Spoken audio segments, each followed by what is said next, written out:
We've been a leader in banking for more than 100 years. You'll find us here, at home, on your phone, and everywhere you go. Renaissance Bank. Understanding you. Member FDIC. Equal housing lender.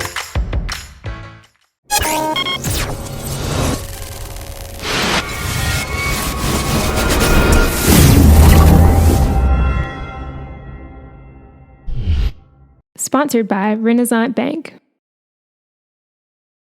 Good morning, everyone, and welcome into Newsbreak for this Friday, February 17th. I'm Brad Locke. Thanks for joining us. You can catch Newsbreak each weekday at 7 a.m. Watch it at djournal.com, Facebook, YouTube, or the Daily Journal's mobile apps for Apple and Android devices. We're going to take a quick look now at news, sports, and weather here on this Friday. Let's start with the Weather Underground forecast for today. It's going to have clear skies with a high of 69 degrees, a low of 49.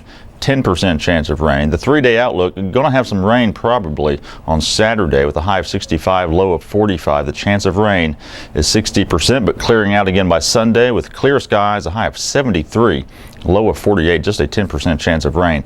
Monday, partly cloudy skies, a high of 76, low of 52, and a 10% chance of rain. Let's take a look now at some of the top stories from the Daily Journal and djournal.com on this Friday. The Baldwin and Boonville school districts are teaming up as a district of innovation. The district's application was approved Thursday at the State Board of Education meeting. Now, the status allows the two districts to share resources designed to maximize learning opportunities for students. Baldwin and Boonville, which are in proximity to each other, will collaborate on the Building Bridges program, which will enable students to access specialized courses in both districts. Baldwin will provide students the opportunity to take career and technical courses and earn industry certification in industrial maintenance or furniture manufacturing. Boonville will offer students the chance to take online advanced placement courses taught by Boonville High School teachers who have AP certifications. The shared classes will be available to students starting in the fall of the 2017-18 school year. Baldwin Schools Superintendent Jason McKay said working with Boonville will allow the districts to be creative and broaden educational opportunities for students. Mississippi has a low workforce participation rate, and that's due in part to the state having more disabled people. That was the big takeaway Thursday when state economist Darren Webb gave a report to state lawmakers in Jackson.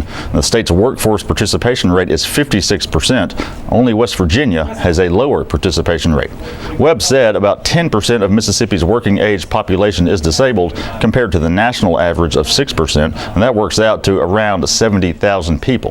The biggest discrepancy is found in the 45 to 64-year-old range, where Mississippi's workforce participation is 10% lower than the national average. And these numbers highlight the issue facing the state economically, including the fact that 26.2% of Mississippi's income comes from governmental transfer payments, such as Social Security checks, and 14.4% comes from government jobs. West Virginia and New Mexico are the only states more dependent on the government, according to Webb's report. A lot has changed since Phil Morgan became a Lee County supervisor. It's no longer just potholes and stray dogs that supervisors have to deal with, as it was when Morgan took office 17 years ago. During Thursday's first ever State of the County address, the current Board of Supervisors president reflected on what's changed and looked to the future for Lee County. Morgan said that these days, supervisors must remain resolutely focused on economic development and job creation. Morgan is optimistic about the future. Both he and David Rumbarger, who is president and CEO for the Community Development Foundation, touted Lee County's low cost of living, low property tax rate, and its status as a top micropolitan area in the country.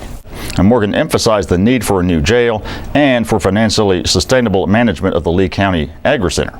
Morgan also recounted the successful recruitment of a Toyota manufacturing facility to Blue Springs a decade ago and highlighted the value of regional cooperation. And in sports, the college baseball season begins today for Mississippi State and Ole Miss. The Bulldogs are hosting a round-robin tournament with number 14 Texas Tech and Western Illinois participating. MSU plays Tech at 4 p.m. today, and then Western Illinois at 4 p.m. Saturday. The Dogs will play both teams again on Sunday. Now, despite winning the SEC last year, MSU enters this season unranked in the major college baseball polls. The likely reasons for that are twofold. 11 players from last year's squad were lost to pro ball, and there's a new coach in the dugout, Andy Cannizaro. Third baseman Luke Alexander said he feels the young Bulldogs are underrated, but they could certainly turn some heads by beating Texas Tech. Ole Miss also comes in under the radar due to its youth, although it does boast the nation's #1 recruiting class. The Rebels have a 3-game set with East Carolina this weekend. East Carolina is coached by former Ole Miss assistant Cliff Godwin. Game 1 today is set for a 4 p.m. start. Now, this is the first of several tough early season tests for Ole Miss, which will also face Texas Tech and #1 TCU in 2 weeks.